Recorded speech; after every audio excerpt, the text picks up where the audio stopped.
বিএনপির স্থায়ী কমিটির সদস্য ডক্টর আব্দুল মঈন খান বলেছেন, আগামী নির্বাচনে অংশ নেওয়ার আগে আওয়ামী লীগকে প্রমাণ দিতে হবে তারা গণতন্ত্রের পক্ষে, আর জনগণের ম্যান্ডেট ছাড়া কোনো সংস্কার বাস্তবায়ন করা যায় না বলে মন্তব্য করেছেন আরেক নেতা আমির খসরু মাহমুদ চৌধুরী। রাজধানীতে পৃথক অনুষ্ঠানে তারা এসব কথা বলেন। বিস্তারিত ইফতেখার রেজার রিপোর্টে।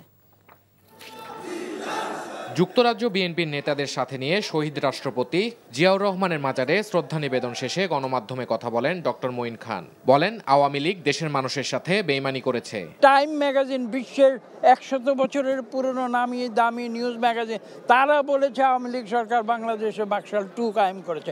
কাজেই তারা নির্বাচন আগামীতে করবে কি করবে না সেটা তো প্রশ্ন নয়। প্রশ্ন হচ্ছে আগে আওয়ামী লীগ সত্যিকার অর্থে তারা গণতন্ত্রে বিশ্বাস করে কিনা, তার পরীক্ষা আগে আজকে বাংলাদেশে 18 কোটি মানুষের সামনে।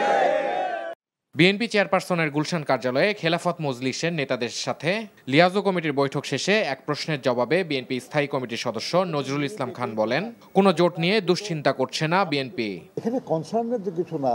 আপনি বাংলাদেশে যারাই রাজনীতি করেন তারাই তাদের রাজনীতিকে আরও এগিয়ে নিয়ে যাওয়ার জন্য যার সঙ্গে যার মতের মিল হবে তারা একসাথে কাজ করার ব্যাপারে চিন্তা করতে পারে, সিদ্ধান্ত নিতে পারে।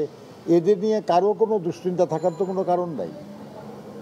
এক সময় একজন এক দল আরেক দলের বিরোধিতা করেছে, সমালোচনা করেছে, আবার আন্দোলনের এক পর্যায়ে যারা তারা একমত হয়েছে, এটাতে অস্বাভাবিক আর কি আছে।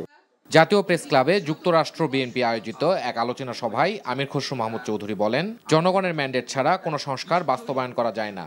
5 জন বসেই দেশের করণীয় ঠিক করার কোনো সুযোগ নেই। আপনারা যদি মনে করেন আপনাদের বিশেষ কোনো পরিবর্তনে আপনারা আগ্রহী, আপনাদের ইচ্ছা আছে, আপনাকে কিন্তু জনগণের থেকে সেই ম্যান্ডেটটা আনতে হবে। সেই ম্যান্ডেট এনে সংসদে আনতে হবে, সংসদে আলোচনা হবে, তর্ক হবে, বিতর্ক হবে, আইনে পরিণত হবে। এইটাই নিয়ম, এর বাইরে কিছু করার সুযোগ নাই। কিন্তু আমরা 5 জন ওয়াইজ মানুষ বসে বাংলাদেশের ভবিষ্যৎ নির্ধারণ করতে পারবো না।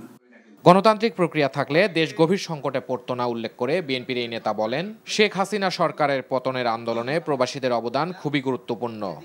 Iftekhar Reza, NTV news, Dhaka.